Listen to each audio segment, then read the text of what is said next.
प्रभु श्री राम का जन्म त्रेता युग में हुआ था। एक अनुमान के अनुसार उनका जन्म 5114 ईसा पूर्व माना जाता है।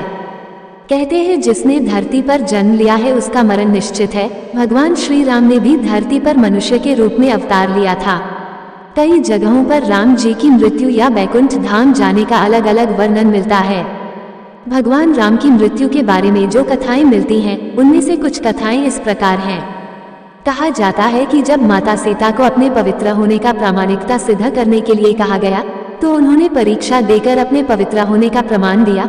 लेकिन इसके पश्चात सीता जी ने अपने दोनों पुत्रों कुश और लव को राम जी को सौंप दिया और धरती माता से ये कहा कि हे माता, मुझे अपने अंदर समा लीजिए। माता सीता जी के इतना कहते ही धरती फट गई और देखते ही देखते वह भूगर्भ में चली गईं।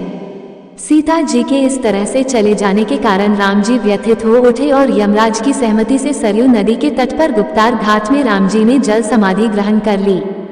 राम जी की मृत्यु के बारे में एक अन्य कथा भी मिलती है, जिसके अनुसार हनुमान जी की अयोध्या में अनुपस्थिति के समय यमदेव ने नगर में प्रवेश किया और संत का रूप धारण कर वे राम जी के पास उनके महल में गए। संत वेश धारण किए हुए यमदेव ने श्री राम से कहा कि हम दोनों के बीच की वार्ता गुप्त रहेगी। वे राम से एकांत में बात करना चाहते थे। यमराज जी ने राम जी के सामने यह शर्त रखी कि यदि हमारे वार्तालाप करत समय हमारे बीच कोई आया तो द्वारपाल को मृत्युदंड मिलेगा।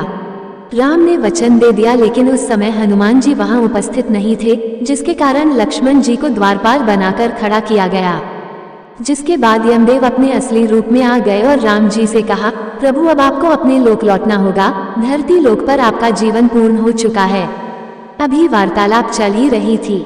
ऋषि दुर्वासा वहां पधारे और लक्ष्मण से द्वार के भीतर अंदर जाने की हठ करने लगे। उन्होंने लक्ष्मण से कहा कि यदि वे उन्हें अंदर नहीं जाने देंगे तो वे श्री राम को श्राप दे देंगे। लक्ष्मण जी दुर्वासा के क्रोध से भली भांति परिचित थे। वे अब दुविधा में आ गए।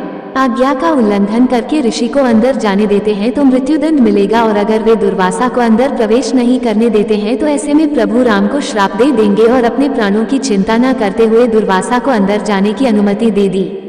वार्तालाप बंद हो गई। राम जी सोचने लगे कि अब उन्हें अपने प्रिय अनुज लक्ष्मण को मृत्युदंड देना होगा।